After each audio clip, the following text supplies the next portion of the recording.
She raised her glass and publicly destroyed me. That was her last mistake. It was her birthday, her big moment, surrounded by friends, laughter, and curated perfection. And then came the toast. My girlfriend, slightly tipsy, lifted her glass high and declared with a smug grin, "This is my boyfriend, Noah. He pays the bills, buys me gifts, follows me around like a loyal mutt, and still thinks I'm actually in love with him." Laughter exploded around the table like gunfire. Some giggled. A few looked stunned. I just stood up. Quietly. Calmly. She chuckled and called after me, "Don't be so sensitive. You'll come crawling back anyway." I didn't say a word. I didn't look back.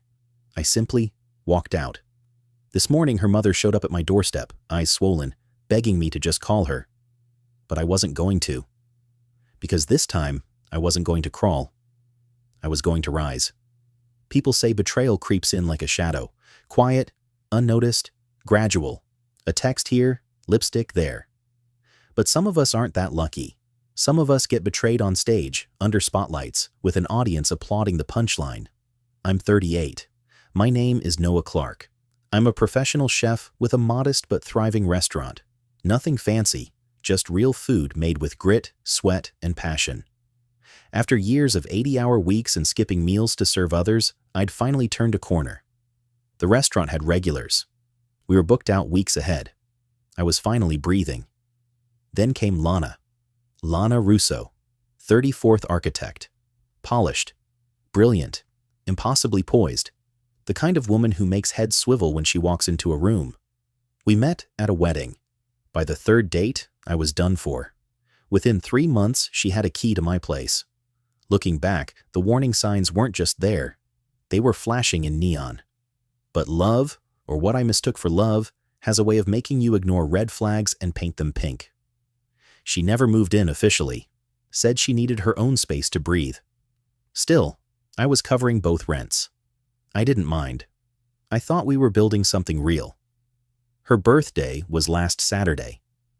I'd spent weeks putting together the perfect evening, booked a private room at Casa Bellissimo, her favorite Italian spot, even though I could have easily hosted at my own restaurant.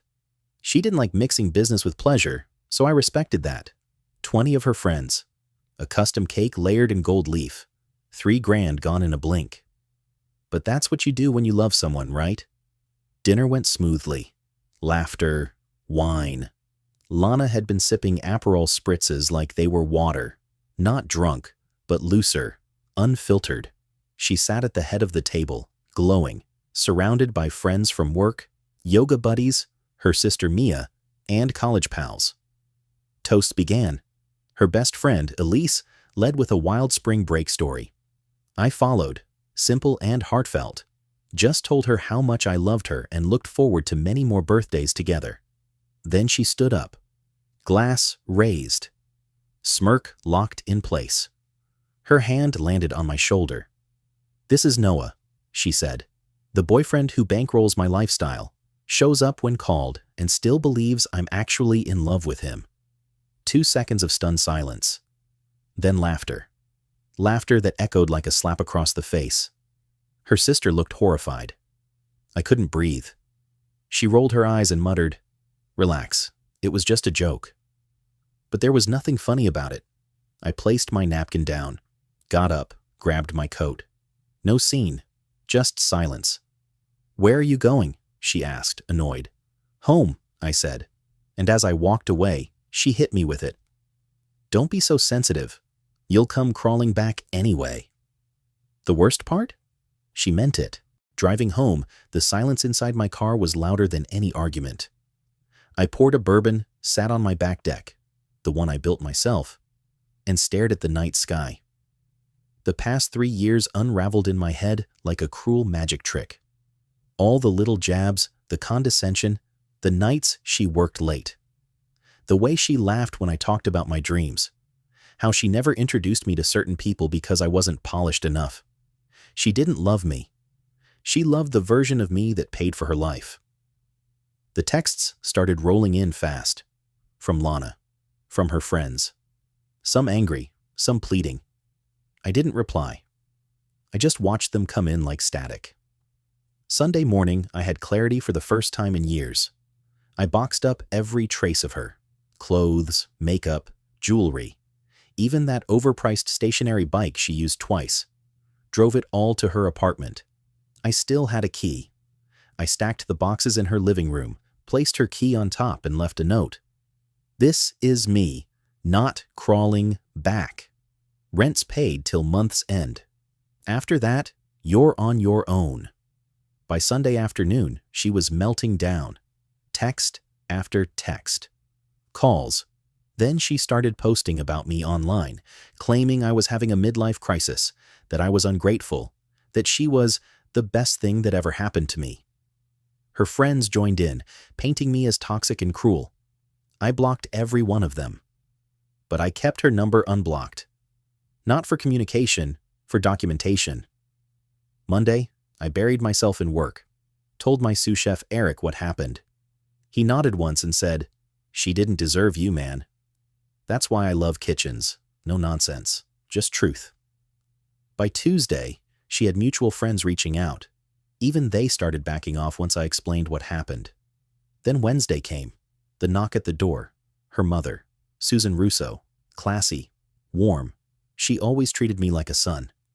Her eyes were red. She hadn't slept. "Noah, please. She hasn't eaten in days. Just call her." I invited her in, made her coffee, told her everything that happened at the dinner. She listened, silent. Then she said, "She told us you just left." "That, you'd been acting strange." "Of course she did."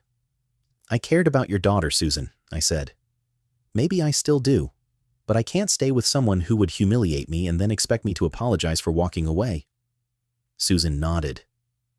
"I raised her better than this," she whispered. She hugged me, and as she drove away, I felt lighter than I had in years. It's Wednesday night now. She's escalating again.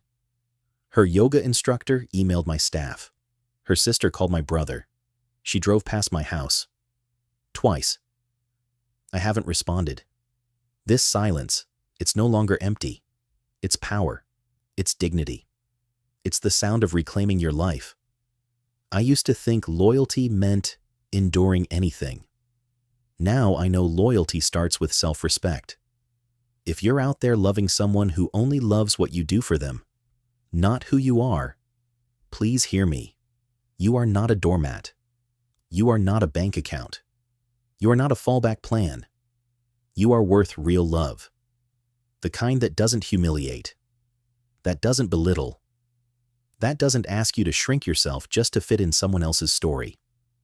Update. 3 days later. She sent a handwritten letter by courier. Therapy? Childhood trauma? Excuses. I read it.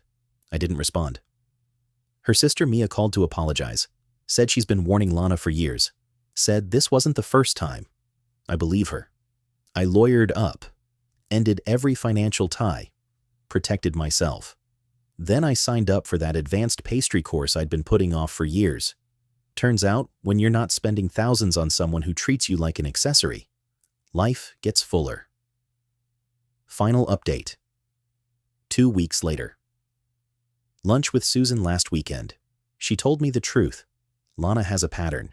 She does this, over and over, always with successful men, always with manipulation. Susan said, "I love my daughter, but she needs help I can't give." That said it all.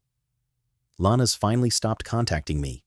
Now she's telling people she ended it, that I was emotionally unavailable. Let her rewrite the story.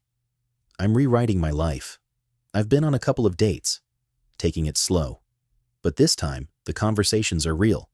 The laughter is shared. The interest goes both ways. The best part? I sleep. No more walking on eggshells. No more hiding my ambition. No more pretending to be someone I'm not. You don't need to destroy someone to reclaim your dignity. Sometimes, the strongest thing you can do is walk away. So if you've ever been in my shoes, giving everything while being treated like you're nothing, I hope you find the strength to stand up and walk out. Not with bitterness, but with pride. Because your self-worth is not up for debate. And no, I never crawled back. I never will.